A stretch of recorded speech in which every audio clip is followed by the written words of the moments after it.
Hi, welcome to Conversation Starters, Jewish Museum Milwaukee's weekly series where we go in depth with someone in the creative sector in Milwaukee.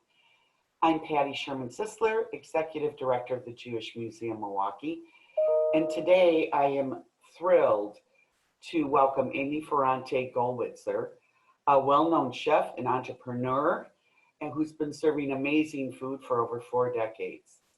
She is the owner-operator of Ferrante's in the North Shore, Ferrante's Signature Catering, with a niche in the kosher market, and the operator of food service at the Jewish Community Center. Welcome, Amy. Thank you, Patty. How are you today? Good, good. A little sun would be nice, but otherwise fine. Yes. I understand that your family has been in the business for a very long time. I wondered if you could just tell us a little bit about the background and how it all got started. Absolutely. In 1920, my grandpa Zuli opened up our first restaurant on 3rd Street and Center.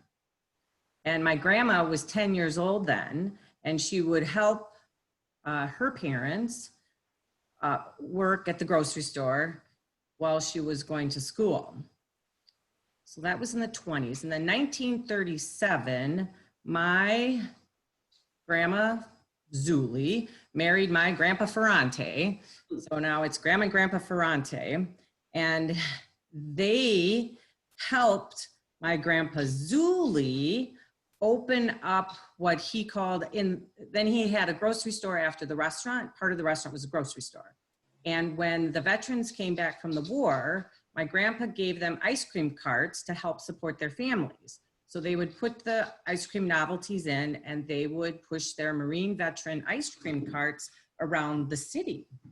And the story goes that my grandma, while working at the restaurant in the grocery store, used to put sticks in like a little soda cup and then put them in the freezer one day and then took it out and took the part off, and that she invented the popsicle.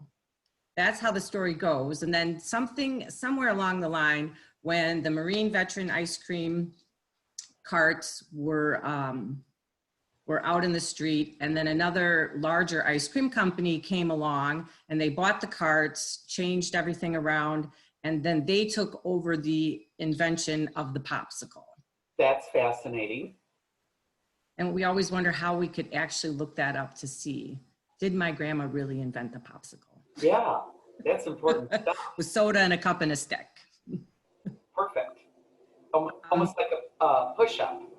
Yeah. Well, rip the paper off and then, upside down, hence the popsicle stick. And we all know what a popsicle is today. Well, then in the late 40s and early 50s, my grandma and grandpa opened up a restaurant called Ferrante's Fine Foods. And that was in front of, again, part of the grocery store and the ice cream factory and the other. And that restaurant did well. So after that, they were able to open up the pizza parlor, which was on Hampton Avenue between Port Washington Road and Santa Monica. And that was Ferrante's Carryout Pizza. And I like hearing the story. I still hear the stories today at Ferrante's restaurant where usually it's a gentleman, he'll say, when I was running my paper route in the North Shore, I would take some of my tips and I would go to Ferrante's and I would get Grandpa Ferrante's garlic French fries. He would take this delicious garlic oil and he'd brush it over the French fries, and I love, love, love them. And do you do them here? No, I'm sorry, we don't do them. So, well, it was such a fond memory of mine growing up in Ferrante's. And then from 1960 to 67, Grandma and Grandpa went out to Germantown and opened up Ferrante's Supper Club. And then the freeway came through and changed the way the on-off ramps work. So it kind of cut the restaurant off from an easy exit to the freeway. So that's when Grandma and Grandpa decided to retire from the pizza business, from the restaurant business. And Grandma went to Gimbel's at Northridge and worked the lunch counter there. And my grandpa started a frozen pizza business where he would go door to door and to local businesses, the car dealership, the bowling alley, and he'd take his little poodle named Vippy with him in his station wagon and would sell pizzas door to door. And they were like $3. It was $3, I think, for a cheese pizza, and then it was $3.50 for either a cheese and sausage or cheese and pepperoni, or it was $3.75 if you wanted both sausage and pepperoni. Where did he make his pizzas? He made them in his house. Awesome. They had a whole big production. He had commercial refrigerators and freezers, and they would set up the whole like kitchen area, and he had his crusts and his sauce, and he'd cheese them, and he'd put aluminum foil over them, and he'd keep them stacked up in the freezer. It was quite the production. It was fun to watch. Of course, I would help. You're old enough to remember it? Oh, yeah. Yes, because that was, when was that? That was like 60, late 60s to the late 70s. Oh, fun. Okay. Then now we'll move up. So Ferrante's opened in 1977. And so Grandma and Grandpa had their break.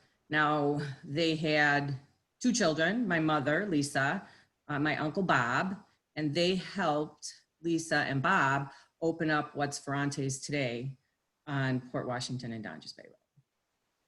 So that was 77. So 78, I was living in South Bend, Indiana. It's where my family ended up with my dad going to school at Notre Dame, and joined the restaurant the summer of 1978. And I have been there ever since. So a couple things. Sounds like you come from a family of entrepreneurs. Yes. Which is pretty amazing and exciting. Yes. And then second, you started at a pretty early age. Can you talk a little bit about how old you were and what you started, how you started, and then how you worked your way up? I was 15. I hadn't even turned 16 yet. And I started working washing dishes. Actually, it wasn't too difficult back then because we had just opened, and remember the little wicker paper plate holders? So we used lots of wicker paper plate holders and paper plates. Actually, that's paper plates or something that are probably going to be coming back. Yeah, now because they're disposable and one use only. And then from being back in the kitchen, I came out to the front of the house and would hostess. And then I learned how to waitress. Waitressing is my favorite job. I really, really love to waitress. And you learn a lot about people, and I think a lot of life lessons when you're on the floor waitressing. I think you used to be a waitress too back then. I was a waitress. Yep. Yep. Howard Johnson's and Real Chili. Yep. There you go. And then, of course, just kept learning from there. Then I learned how to bartend. And then, of course, somewhere in the middle there, how to cook on the line, how to make pizzas, how to do a schedule, how to do ordering, how to, manage as I go. I think that was 15. When I was 19, my mother decided to take a little break, and she didn't tour the world, but she went out of the country for 9 months doing some service work. And she handed me the keys to the castle, so to speak. And I had to just do it. So I learned how to buy, learned how to do the ordering. And I just held on and woke up every morning and went to work and did the best I could. And my uncle was, so I'm 19, and he was in and out of of being present at the business at the time. So I was kind of young and inexperienced, trying to do what I had to do every day. My grandma Ferrante was a good teacher with the back of the house stuff. We'd sit at her kitchen table and she would show me how to do a ledger and how to total all the waitress tickets to make sure everything matched.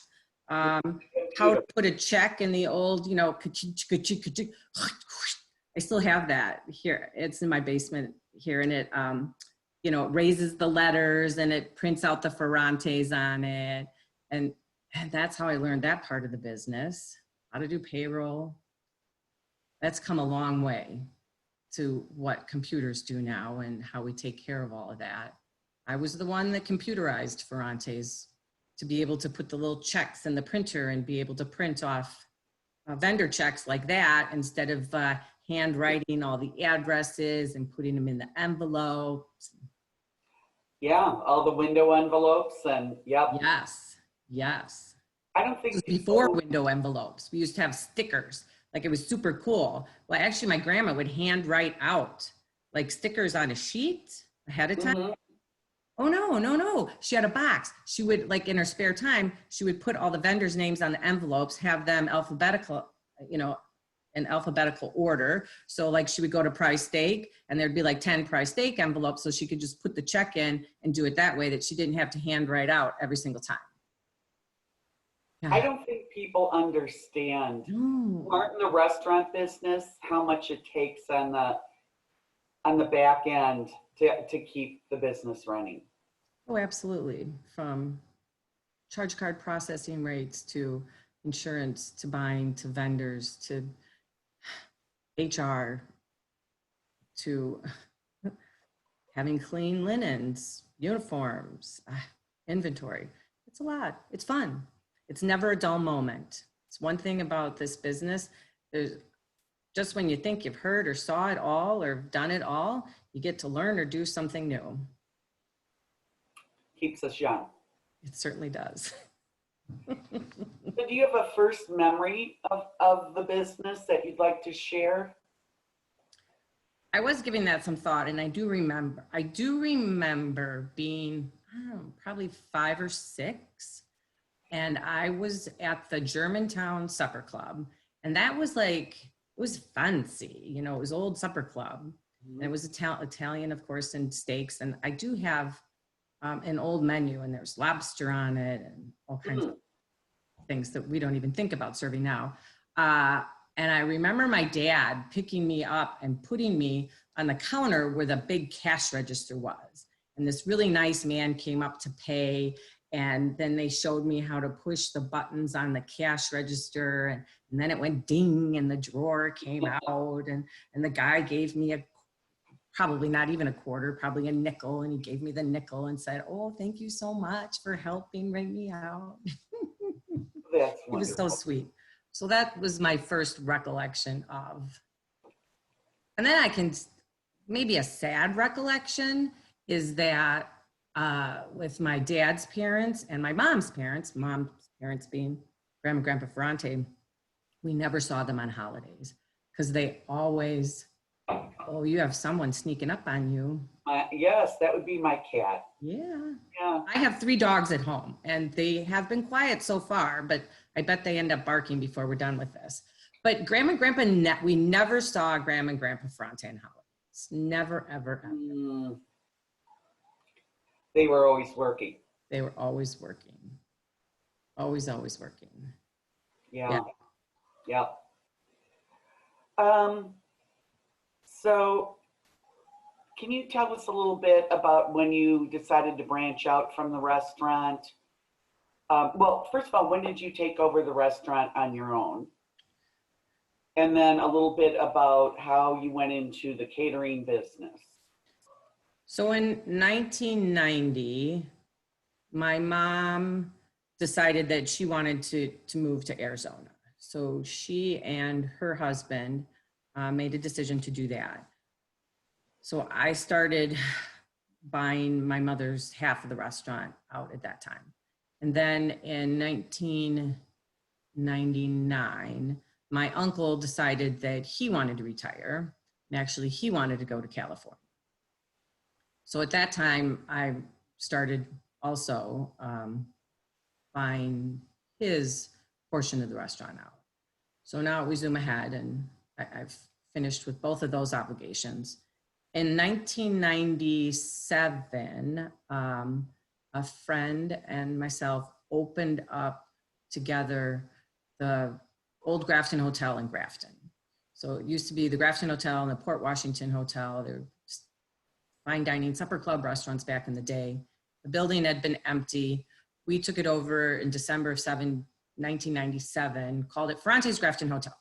There's a banquet floor there. So we started doing some banquets.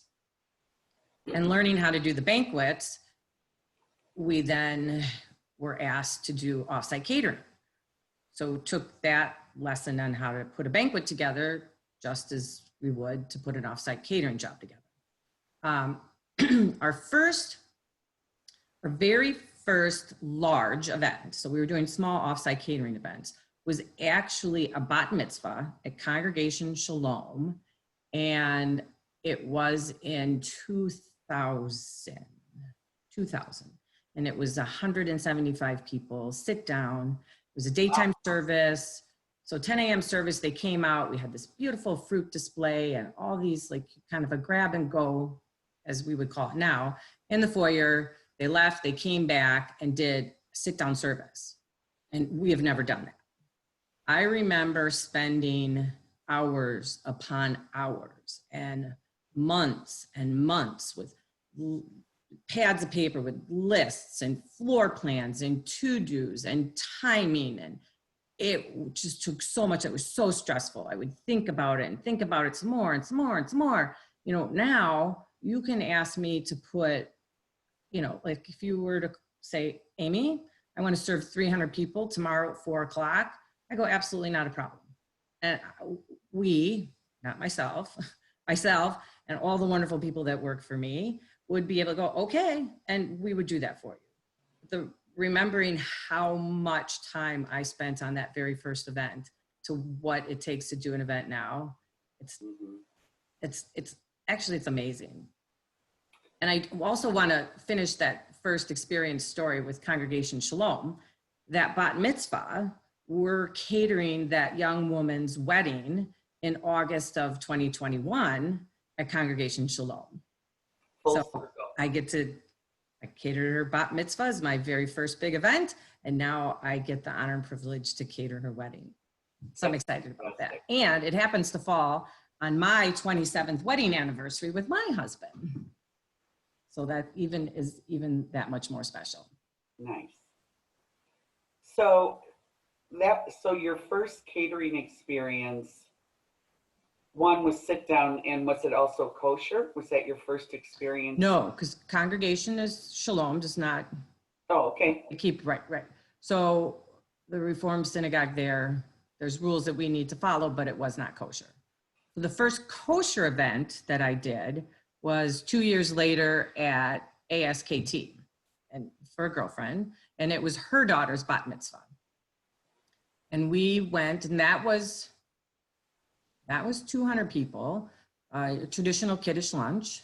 I've never made a noodle kugel until then. I made 10 full pans of noodle kugel for that event in ASKT's kitchen. My big walk away from that event, the story behind it is, there was a glitch with the mashgiach and the rabbi, and I didn't know any of this, and one communicated with the other and the other and the other, you know, and I'm thinking, well, the rabbi's the boss.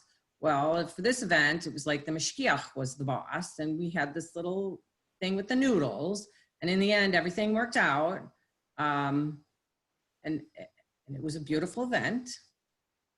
Yes. I have no doubt. Stressful.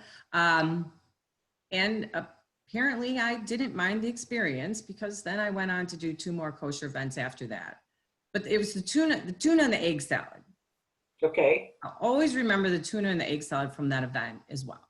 So I was brought up eating tuna and egg salad with Miracle Whip. Mm-hmm. Well, you don't use Miracle Whip here in the North Shore. You use mayonnaise. And the other thing that you do is things are always, they would put, I hear the words, Amy, I don't want my tuna or egg salad sloppy.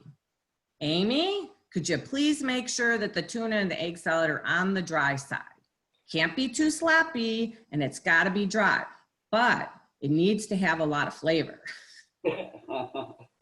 So I think it took us about a year to get to the point where I actually figured out what that meant with how much mayonnaise to put in the egg salad and the tuna salad. Okay, are they your signature dishes now? What are your signature dishes? Oh my, I don't, What my little Kugel recipe got on the top 20 requested recipes, 2 years ago, I think. A little pineapple in there, a little apricot preserve. Kugels are an interesting thing though, because everyone wants a Kugel like their Bubby used to make. Mm-hmm. So, if Bubby put raisins, then you want raisins. If she put apples, you want apples. If she put cinnamon, you want cinnamon. So Kugels are always a challenge. Yep, you have to go with the family recipe almost. You do. But then you go with the family recipe and then you've got the other people that don't understand it. Amy, that's just not your normal Kugel. It was a special family recipe we made with love. That's right. So how much of your business now is in the Jewish community, would you estimate? The Jewish community as a whole, Reformed and kosher, so just kosher style and kosher, is 65% of my business is in the community, if not a little more. The kosher part is 30% of the business. So quite a niche. Quite a niche, yes. Well, and the JCC, you're probably going to ask me about that. So I am going to ask. I'll let you drive the ship, Patty, and you go. No, that was a nice segue. So tell us about your involvement with the JCC and what you're doing there. So what we do at the JCC is we operate all the kitchens. So a lot of people don't probably know this, but there's a beautiful kitchens in the lower level of the Jewish Community Center. And it's a very large, well-equipped kitchen. It's a meat kitchen and a dairy kitchen. So it's divided in half. We have full-time supervision there, which is provided by Wisconsin Kosher Supervisors of Wisconsin. We call it Wisconsin K. So we have full-time supervision when we're there working. So separate from what we do upstairs with the cafe, which is open to the public Monday through Friday, except for during times when there's a pandemic. But anyone from the community, anyone can, enter the building through the Marcus entrance and come and order food from the cafe when we're open. So everybody, not everybody, but that's a large part of what we do at the community center. That's what puts us front and center with taking care of the food. We also do the Gonomy lunch program when there's not a pandemic. And then take care of the internal, we call it the corporate catering of the things that are needed on a daily basis at the JCC for the board meetings, for men's club that Mona takes care of, Jody Hirsch's programming, Rabbi Sherry. We have all that going on. And then we also take care of the kosher catering part, the things that go to Bader Philanthropies. Mm-hmm. Thank you, Bader Philanthropies. They're next to the JCC. JCC is our first bestest, most wonderful customer, and Bader is our second bestest, most wonderful customer. And the JCC also would include the things that we send out to the Federation. I consider the JCC and the Federation as being together with those orders. And then we take food. It's not uncommon for us to take kosher groceries from the JCC and then move off site. So like, for example, when we work at the Pelt Center for Jewish Life, we need to prepare all the food there. So we move into those environments with staff and groceries and prepare the meals that need to be done there. So, you know, have kosher needs, we will travel.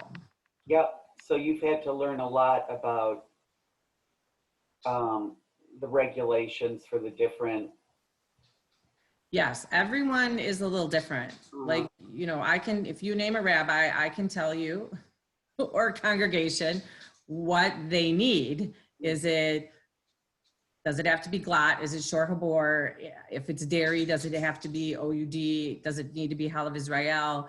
Does the breads and bakery products need to be pasta Israel, or they can just be kosher? I mean, the list goes on and on and on and on. And everyone has the things that need to be done. Mm-hmm. And I've quickly learned that the rabbi's always right. Because there's no arguing. I mean, really, you know, even if the rules of the game change from the last time we were somewhere to the next time, doesn't matter. It's what they want is what they want, and that's what they get when it comes to how the food needs to be prepared. Okay, a little bit. Well, I asked you what your signature dishes were. And most requested. What's your most unusual request? Well, I was thinking about that over the weekend, and I had a customer. It wasn't a kosher customer. It was for a wedding, and the family lived on a farm, and they raised cows for beef. They also raised ducks and chickens, and so they came. You hear my dog scratching at the door? I do. He does want to go. Bosco, stop it. Okay. I said, I have dogs, someone's gonna bark. I didn't think about the scratching. So we went to their home and did a consultation, and you know what they wanted to do for the wedding. Well, they wanted to give us the cow. So I said, well, I don't know what to do with the cow. How are you going to give me a cow? Well, the cow will be butchered, and then we'll have the butcher shop deliver the cow to you, and then you can cook the cow. It's like, all right, well, I think I can do that. And then they say, well, and then we're going to raise the ducks because we want to have duck and we want to have beef. And I went, why? How am I going to get the ducks? Yeah. And they said, well, let me think about that. We'll get back to you. Like, okay. Well, it turns out that they decided that it was less expensive for me to purchase the ducks from my vendor, like a already cleaned duck pieces, as opposed to it would have been for them to house and feed and Butcher ducks to the butcher shop. But they gave us the cow. So now we have all these cow parts, butchered of course, and we need to figure out how to cook each cow part roasts, pieces of beef, but it's funnier when I say the word cow, to the temperature, you know, because some pieces of beef need to cook a really long time. Some need to be, you know, just like the tenderloin, let's grill and cook it medium rare. And that was one of the strangest. So that was sort of our benchmark after that, when as opportunities and new challenges would present themselves. Chef Don Scharninghausen, his tagline, are you going to ask me to cook a cow? And I would say no. He's like, then, okay, boss, we got this. We can do this. And then, you know, a couple months later, I'm like, oh, you know. So here's one of the next is that customer came and said, we're going to have this really large event. It was called JK 55. It was a birthday party at the Kearns Center, Milwaukee School, SOE campus. All these moving stations for 800 people. It was an amazing event. So we had all these food stations and we had sculptures with luges and canoes to put sushi on. And we did, you know, paninis to order and waffles and soup and carved prime rib and lasagna and chocolate fountains and fruit displays. And it's just, the event went on and on and on and on. But when That's we took the amazing. event, it still was, do I have to cook a cow, boss? Like, no, you don't have to cook a cow. Well, then, okay, we got this. So those are the two, the moving circus of what was that event, Yeah. and cooking the cow. Was So that now the benchmark is, are we serving 800 people at the Kern Center food stations? And I say no. I go, okay, we got this. So it sounds like you have a loyal group of folks that's been with you a while that know the ropes. Yes. Yes. That would be a good segue into, you know, what do I enjoy most about what I do for a living? And it is the people I work with. I mean, I work with amazing people. I have an amazing, loyal, loving, caring staff that come to work every day and do what they do to make all of this happen. When you hire Ferrante's, or when you come into Ferrante's JCC to have a hamburger, or you're eating some tuna and egg salad in a wrap in the lower level of the museum, or you're coming into Ferrante's and ordering pizza, roasted chicken. I can attest, because the museum uses Ferrante's for some of our openings, and your staff it's like old home week when I see them. Mm-hmm. They are amazing. Yeah. That's the pandemic sad part, though, that, you know, to all that catering staff is exactly at home. Yeah. So that's the reality of what's going on now, is that no catering staff is working. There are no catering events. Everything has been canceled. Officially now in our calendar through July. Yeah.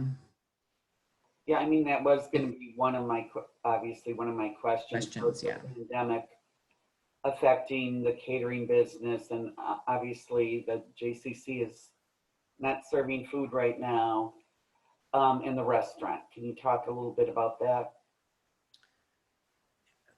Well, March 16th. So March 16th was the day that, you know, I shut everything down, laid off all staff other than 5. Made one staff change since then. So there's still just 5 staff left.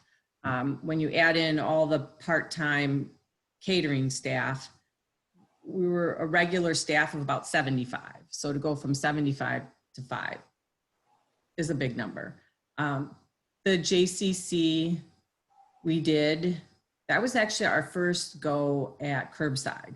So I believe it was just the next day. So we opened up March 17th, which is St. Patrick's Day, and did kosher curbside out of the JCC. And we continued. I didn't realize that. Yeah, we did. And we did that for 2 weeks. I think we did Tuesday, Wednesday, Thursday, and then the following week we did Tuesday, Wednesday, Thursday. And then it was Passover. We didn't open up Ferrante's at all. So we actually did 330. They weren't kosher, the kosher style, 330 Passover curbside meals to go. That is fantastic. So it kind of sort of broke down. 100 of them went to Emmanuel. 100 of them went to Sinai, and like 100 went to Congregation Shalom. And they had their congregants pick them up as well. So we delivered them curbside, and then congregants came and members of the community just to pick up the meals from each of those synagogues. What a wonderful community. You know, you all banded together to make sure that. Yeah, people got their Passover Seder meals, with including a Seder plate with a shank bone. Is that right? Yeah. Yeah, we had a separate container for that. So you had your hard-boiled egg and your parsley and your shank bone and your romaine leaf and your horseradish root. And yeah, we tried our best to make sure that everyone, you know, got what they needed to have a full Seder experience. And I think most of the synagogues ended up doing like virtual first and second Seders. Because no one could get right. Well, so to continue, got through Passover, and then no, we didn't kosher the kitchen for Passover at the JCC. So we opened up curbside at Ferrante's and Mequon. And we've been doing curbside since then. So that was like April 10th or 11th, I think. And Wednesday, Thursday, Friday, and Saturday. We put together a limited menu that works really well with the small staff. And we take phone orders and bring the food out to your car. No one walks physically into the restaurant. Payment all happens outside in the parking lot. And it's been going really well. It's Good. Grateful and can't thank everyone in the whole southeastern and northern part of Milwaukee and the North Shore and Ozaukee County that have been coming to order food from us. It's keeping us in the game. So we will be here when hopefully dining out life and drinking out life gets a little continues. I don't know. Continue isn't the right word because we don't know what's right or wrong as people are gathering together at this point. Right. Yep, it's all about being flexible and thinking outside the box, which you have a career of, a career of doing, Amy. And I'm so thrilled.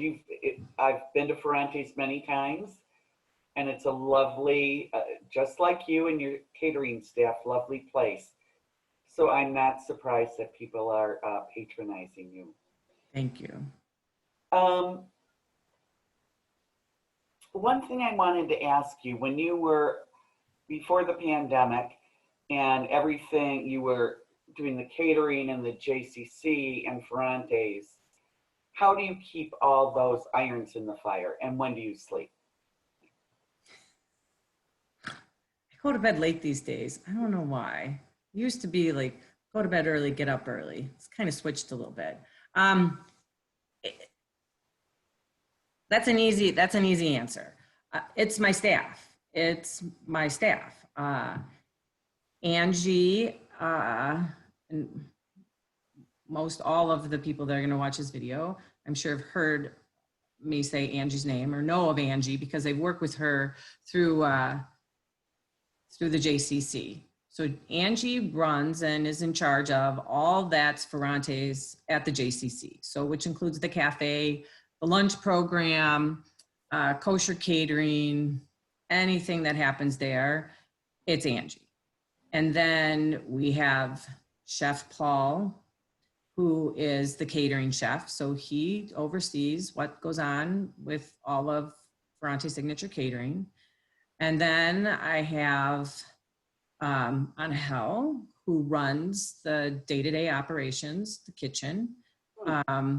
Marissa, she it's funny, Marissa was hired to be my personal assistant, but Marissa is catering manager now. She's Angie's personal assistant, Paul's personal assistant.